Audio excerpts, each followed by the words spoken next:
Furthest Horizon, Season 3, Episode 8, Council.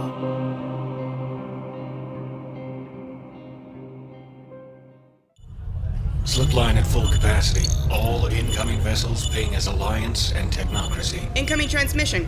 It's the Admiral. Time is limited, Captain. Prepare for docking. Yes, ma'am. That was very fast. Oh. Did you send out a message about the Bifrost when you found the wreck? Of course. They must have been preparing for a possible deployment ever since. A ship that large, they most likely prepared for the worst. The worst? Possibly, but certainly the most complicated. Continue to maintain the hold position around the slip line. Inform the fleet that the incoming vessels are ours. Keep all Bifrost fleet ships out of the incoming path and away from the heliopause. Send a message to maintenance to complete the preparations for our guests. I do not believe we know how many are coming aboard, Captain. We don't. Just prepare any available guest cabins and a conference space. If needed, shift current occupants. Heading down to docking for the greeting effort. They should only be a few minutes out.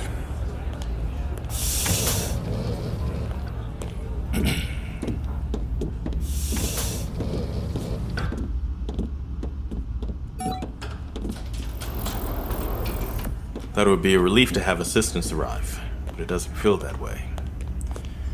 This worries me. It feels like the situation is escalating and I still have people to evacuate. The slip armada cannot bring back the Bifrost. They are here because there are clear and present dangers. Most likely they will agree that the first course of action is to continue the evacuation as soon as the full, or even just the front wave of the armada has arrived. But apprehension is understandable. This whole situation is beginning to feel very much like war. I was never well suited to the war. It was a duty, and I never sought out conflict. I was excited to be selected to captain the Bifrost. Commanding a science and exploration fleet seemed like the culmination of a life's work. There is no way you could have prepared for this. You did everything you could. You weren't the only one to lose your ship out here. The first of the ships has docked, Captain. Transfer seal is finishing now. Admiral, welcome aboard the OTV Samek. Captain Sarpon of the lost OTV Walton, ma'am. Introductions on the way to a briefing room, Captains. Hopefully with some refreshments. It's been a long and very abrupt flight, and we have a lot to discuss. This way. Captains, the reports you sent have left the Alliance and Technocracy in a difficult and confusing position. Even more so, given we had only recently received the terrible news of the loss of the Bifrost. Now, I'm sure the esteemed team assembled here won't mind a quickened introduction. Minran Tonron Rembenkan of the Senjiman Hall of Laws and Rights, our determiner and advisors on laws, both Trenin and human.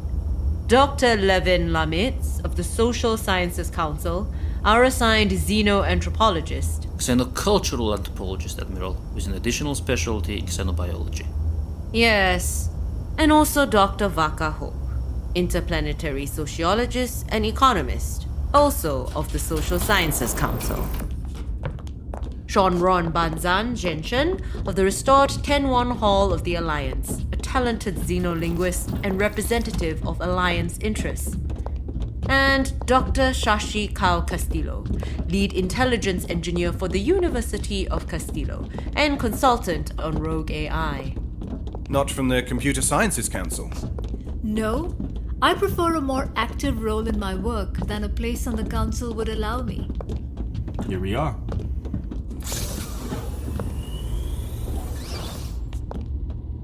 It is unusual not to have a direct representative of the Order of the Technocracy, but in this case, the power of representation has been passed to the duo of Dr. Hope and myself, with the additional input of Shonron Zenshen on behalf of the Alliance. Captains, you have lived through this strange endeavor, but we have only had access to the abnormal, if not disturbing, reports. I, first, would like to give my condolences for the loss of the Bifrost. Its mission brought hope to many in the Alliance. Also, to express my congratulations at the skill it must have taken to evacuate such a ship without the loss of a single member of the crew. Thank you, Admiral, but it is... It is more complicated. Yes, I know. I read the report. But not losing a single person when the damage was so extensive is a feat, nonetheless. Now, the more complicated part. From your reports, it seems we still don't have a good understanding of what we're dealing with. Your reports lead us to believe it's a rogue AI, but the look on your faces now leads me to reconsider.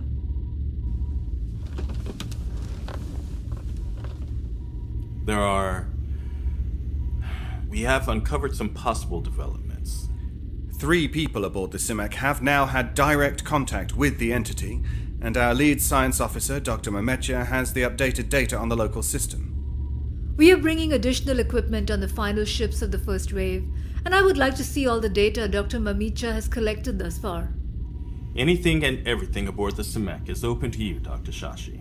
So you no longer believe this to be the first contact with a non-human origin rogue AI? We're still unsure.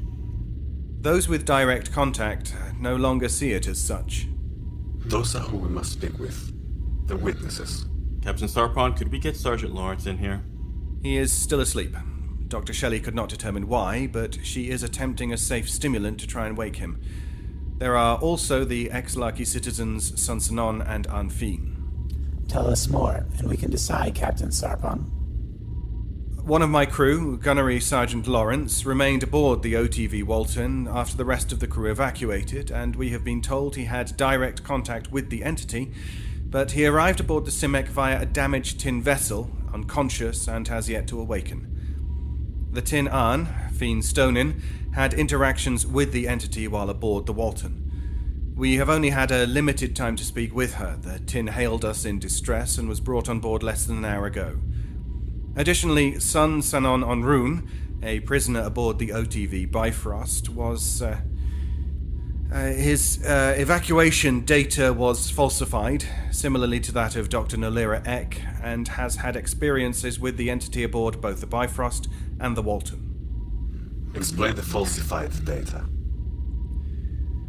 The current theory is that the entity itself falsified the evacuation records to keep Sanon and Dr. Ek aboard the Bifrost. We do not yet know why. Before we continue, Admiral, I would like to ask about the continuation of the slip line evacuation. There are hundreds of thousands of civilians sitting out here on auxiliary vessels already approaching their intended flight time limits. The arrival of the armada has only disrupted their evacuation further. Now I not only have crew mourning the loss of the Bifrost, their future, and the embryonic vats, but they are voicing fears over a possible conflict. Most of these colonists are not soldiers. Of course. After the last of the first wave, send your next wave of vessels through. Let us not assume conflict, but prepare for it. I would prefer all civilians clear of the slipline area far ahead of any encounter. So what have you learned since the reports? Anfin has informed us that it did kill, or at least incapacitate, Sergeant Lawrence when he attempted to stop the progress of the Walton. Fiend states that Dr. Ek was greatly distressed and knew that it would try to stop him. There was no recognizable cause of death or incapacitation, but we know now that he is alive. Anfin believes the entity is very protective of Dr. Ek. Also, it is called Ali. Protective in what way? You say Dr. Ek, but we've all read the files. We know it's Dr. Jiang Antwi. Captain Sarpon, you reported earlier that you believed this situation could have been planned by Dr. Jiang Antwi. When we knew very little, and Dr. Jiang Antwi was the mouthpiece of the Ali entity, yes.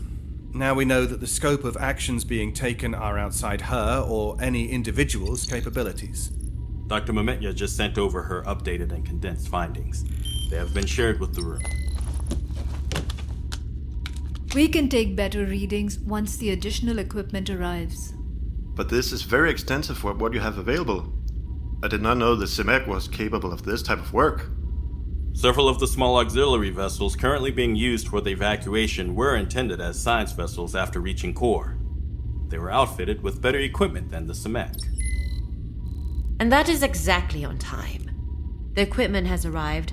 Let's get it set up and get everything we can. Captain Park, get your science lead on the line. She was chosen to lead the team as those available to quickly deploy with the armada nowhere near matched her credentials. Oh, she'll most likely be delighted. Also, we don't have time to play he said, she said. Get Arnfeen and Sanon here, Sergeant Lawrence if he recovers, and anyone else you believe has insight into what is going on. For now, we need time to review this new information from Dr. Mamicha. Feel free to add in anything you think of over the next hour. Otherwise, we will reconvene in 90 minutes to discuss first steps toward communication with the Walton and this alley entity and the retrieval of the embryonic VATS. Dismissed. Give them time to go over the updates and get some food in them.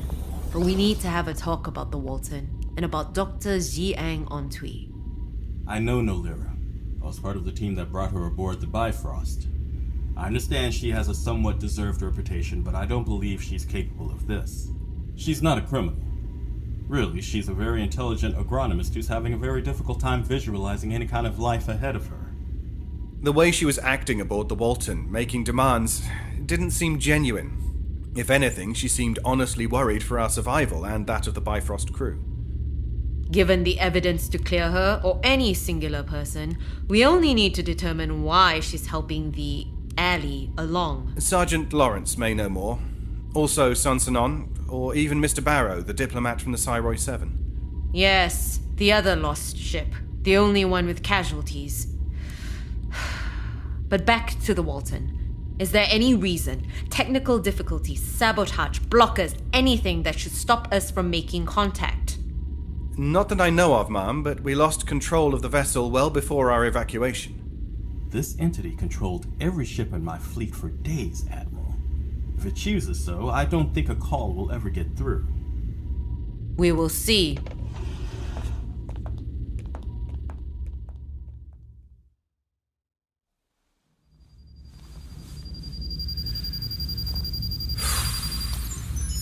Captain, a report on the status of the fleet.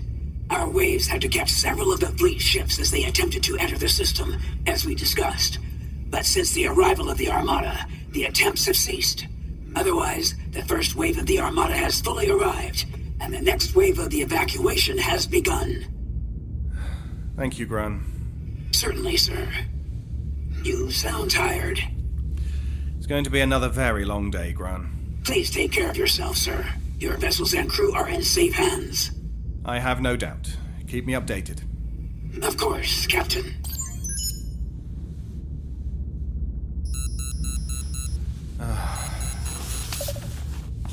Time's up.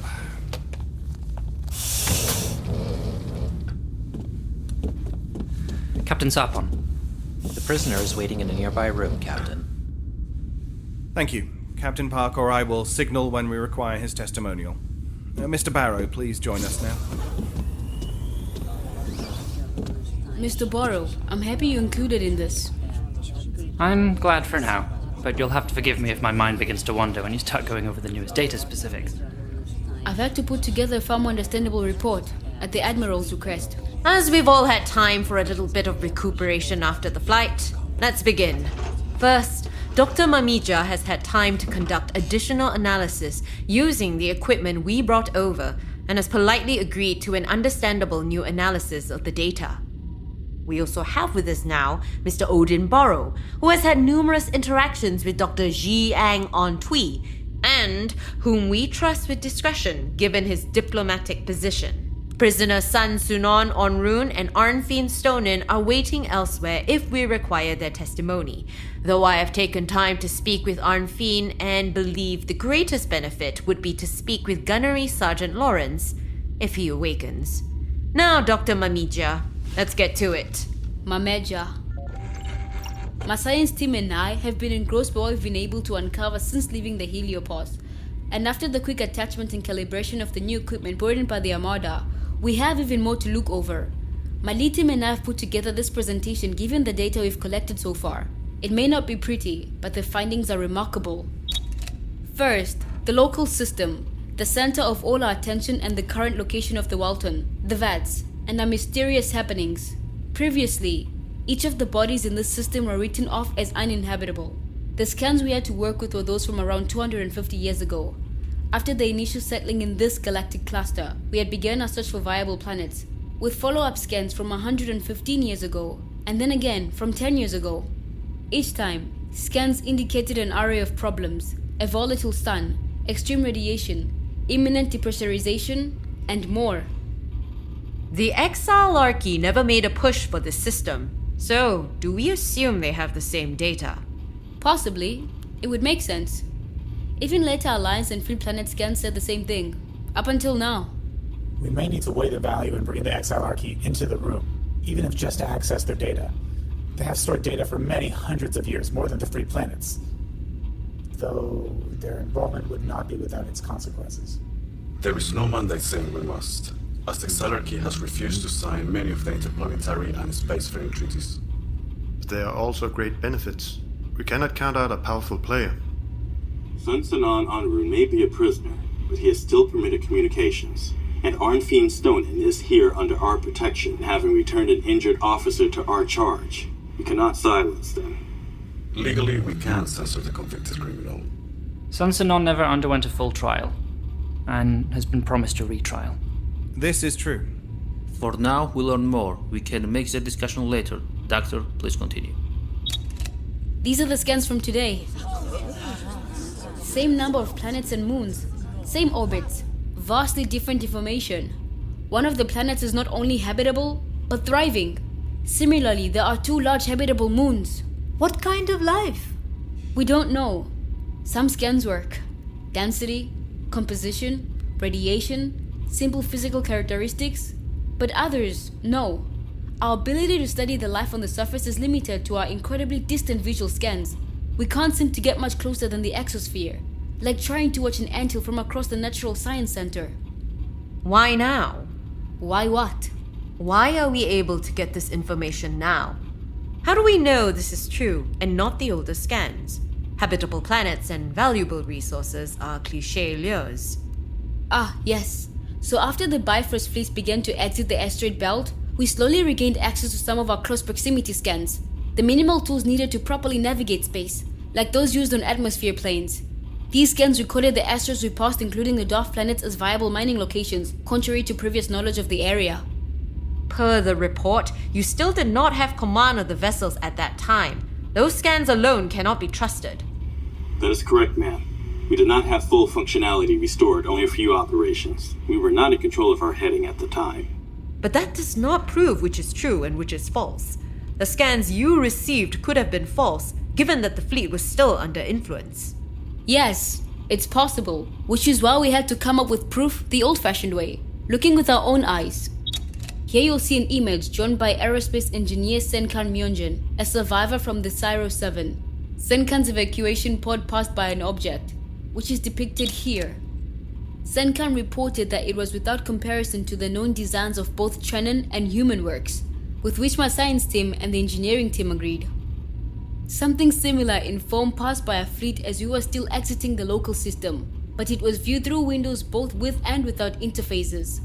These strange satellites were never accounted for in any of the previous scans, but our newest scans account for a minimum total of 22,540 unidentified satellite objects within the local systems, not accounting for incoming Bifrost debris, and we know at least 2 of these satellite objects are true, having seen them in person.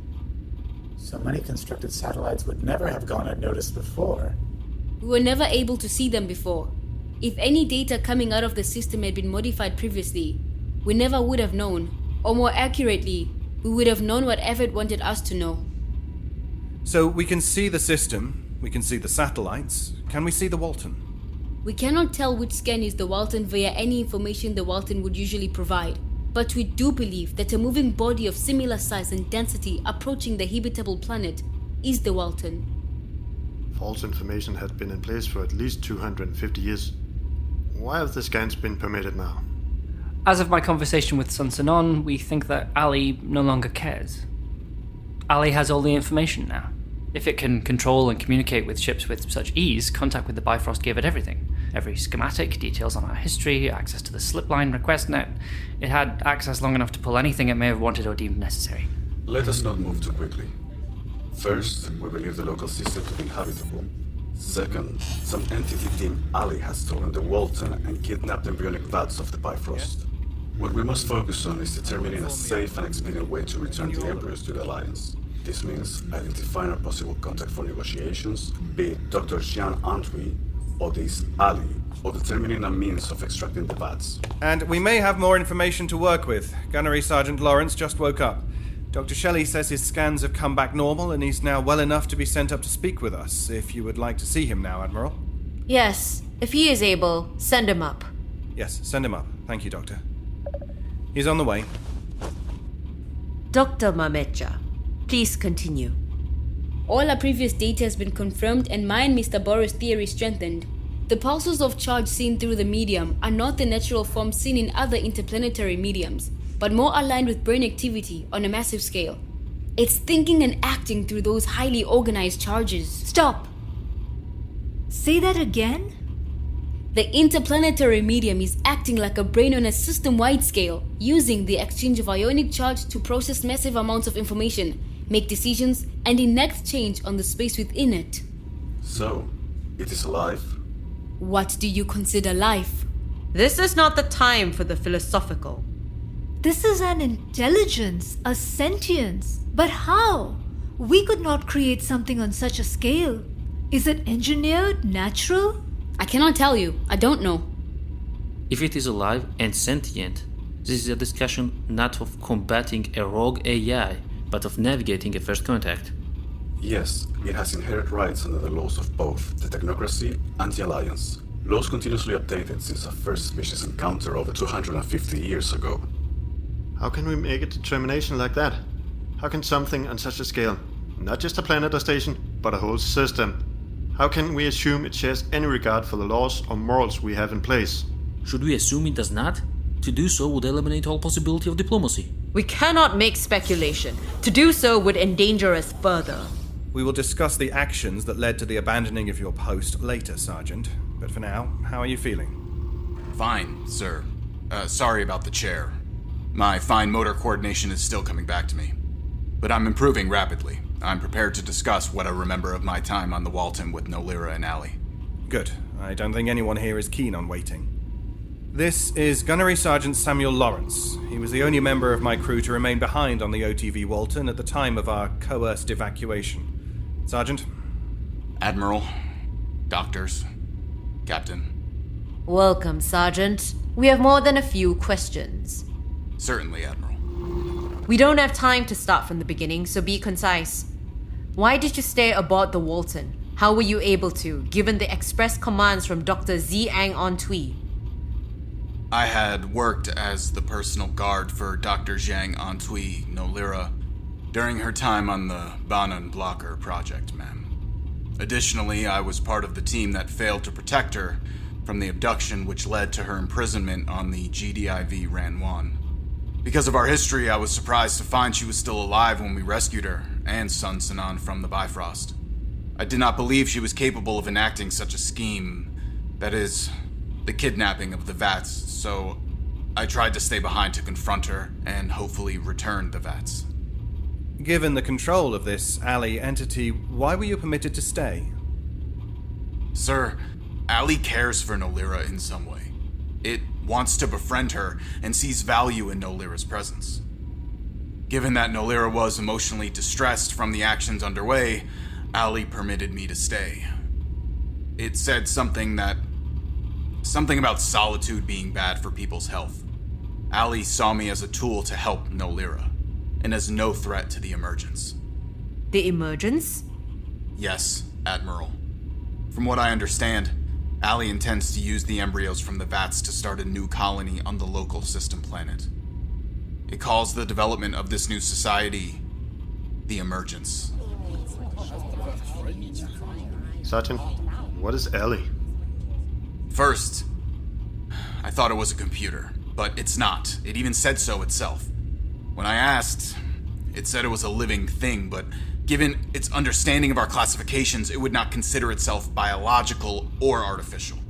I think it may be electricity, or radiation, or something. I'm sorry, I'm not a scientist. Ali said it is vast, and very old. Hundreds, maybe thousands of years. I'm sorry. I'm trying to remember. Some parts of it are still... I don't actually remember what happened to get me here. Not that I'm not glad.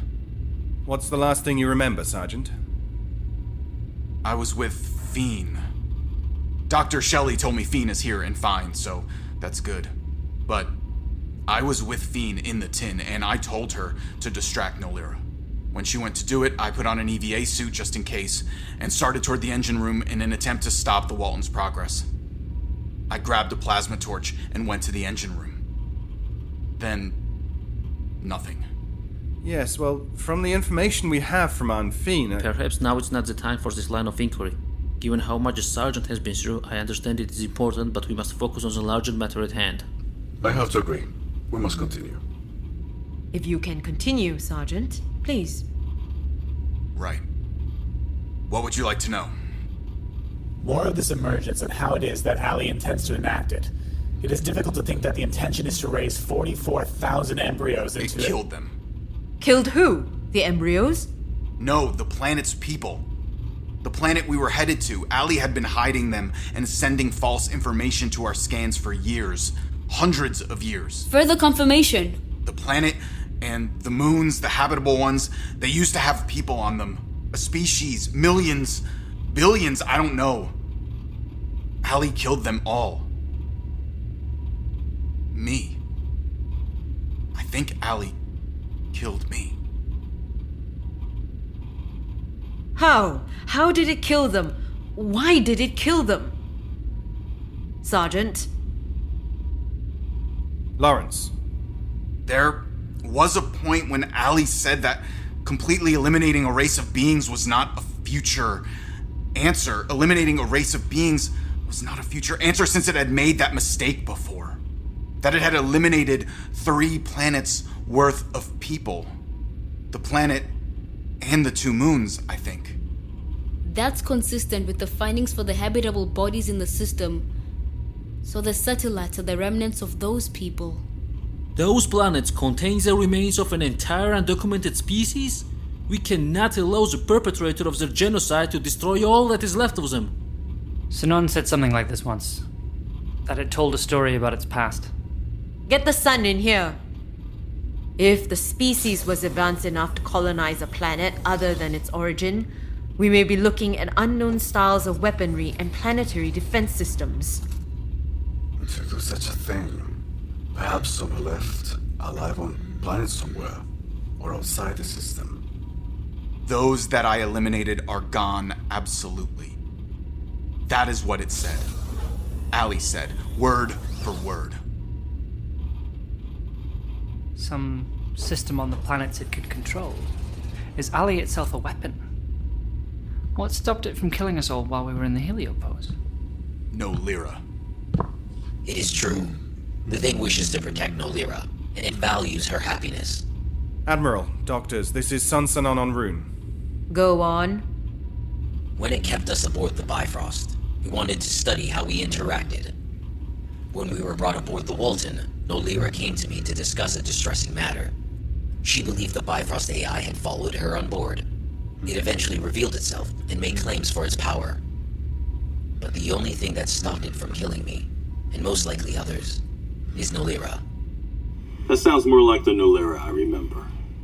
And you said that Arnfine said something similar. Yes. So, if we believe the alley is present in the entirety of the interplanetary medium, and we have seen a pattern return of full control to our ships, we could speculate that its influence stops or tapers off at the heliopause. But the alley's power within the local system is omnipresent. This is a single power greater than any we have known. It is criminal, judge, jury, and executioner. But not victim. How do we know? How could we know what it has gone through? Again, not the place.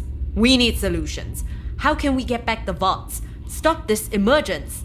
Or, at the very least, how can we open communication with the Walton? So far, all attempts have failed.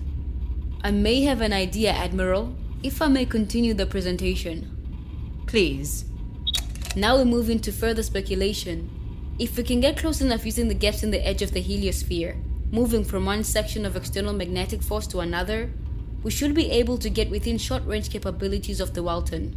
To attempt communication with Ali. Or to cripple the Walton. Can you explain how that's supposed to work? The simple version. When we left the heliosphere, we regained and lost control in bursts as we passed through bubbles of force fluctuation in the heliopause, where the forces of the depleted region of the heliosphere are overpowered by the forces of the interstellar medium. Think of the form on a drink. It's a mix of both air above and liquid below. If we can get a ship inside, the smaller the better, close enough to use a physical deterrent, something like a satellite, then maybe we can find a way to do whatever you think is the right thing to do. So we need to get closer, close enough to send something physical. Are there any other ideas? We can send a small single slip-weight vessel in, but even so, that is quite the gamble. The real-time data and skills needed to pilot in the safe magnetic field spaces would be immense.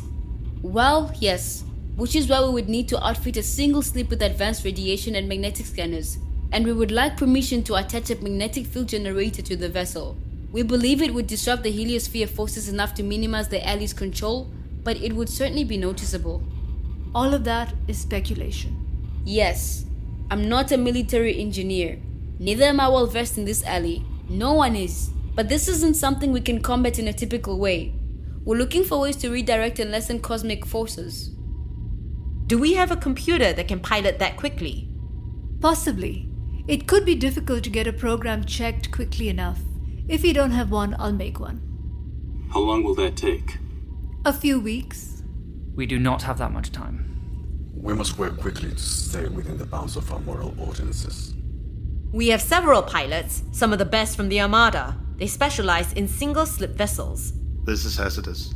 The pilots will be at risk the moment they cross into the heliopause.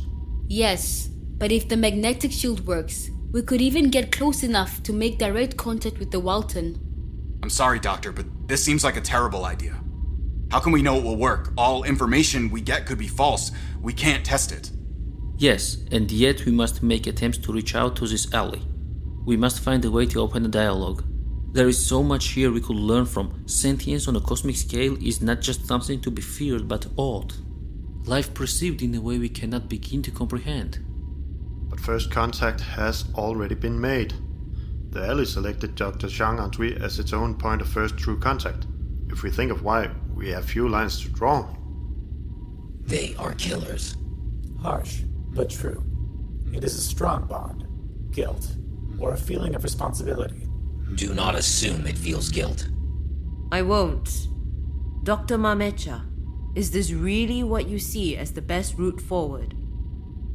If we cannot make contact through our normal channels, this is our choice, but we're running out of time. The Walton appears to be approaching the habitable planet, and once it is within the atmosphere, it will be all the more difficult to track. Also, the heliosphere is very complex, and to this point, our interactions with the alley have occurred outside of the termination shock. If we can even get a ship that far into the system, we may lose everything once they pass that point. The alley will be even stronger then. Shanron Zenshen, as representative of Alliance interests, tell me if you approve the motion to move forward with a vote. Yes, begin the vote. I vote yes. Mainren Rembenkan? Yes.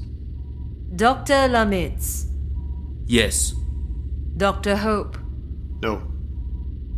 Dr. Shashi? No.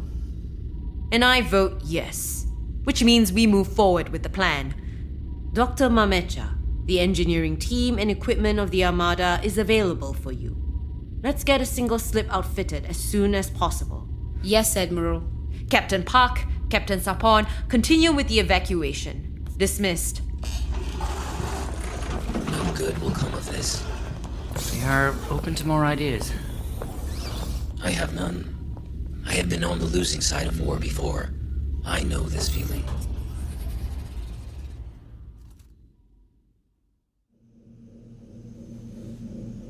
You appear to be in deep thought, Nolira. Can I assist you? Do you have nightmares, Ali? I do not sleep, so I cannot have nightmares. I have them. There's one I used to have all the time back on the stations. I would dream I was in a building with soldiers. I would be sitting at a console, controlling drones. I'm dressed like a soldier. Then the world just becomes fire and dust and rock. And I know it's what Chen went through. Nightmares about the loss of your brother are very reasonable, Nolira. He meant a lot to you. Do you believe you have these nightmares because you miss him? That moment changed my life in so many ways. Losing him, it spurred everything else into action. Often I wonder if I should have been the one to die in the war. The Dr. Songdao Li military base was targeted due to its placement within a major free planet city, and for the advantage it provided Onten and the other nearby free planets. You were not inside the building. You were not targeted at that time. You were a civilian. You should not have died in the war. I am glad you did not die, Nolira. There are many others who feel the opposite. You will never encounter them again. Here, there is no one to know who we were. Here, we will create a better future. Here, there is no war. We will land soon, and there will be much to do. Please don an EVA suit and prepare yourself for arrival. Right.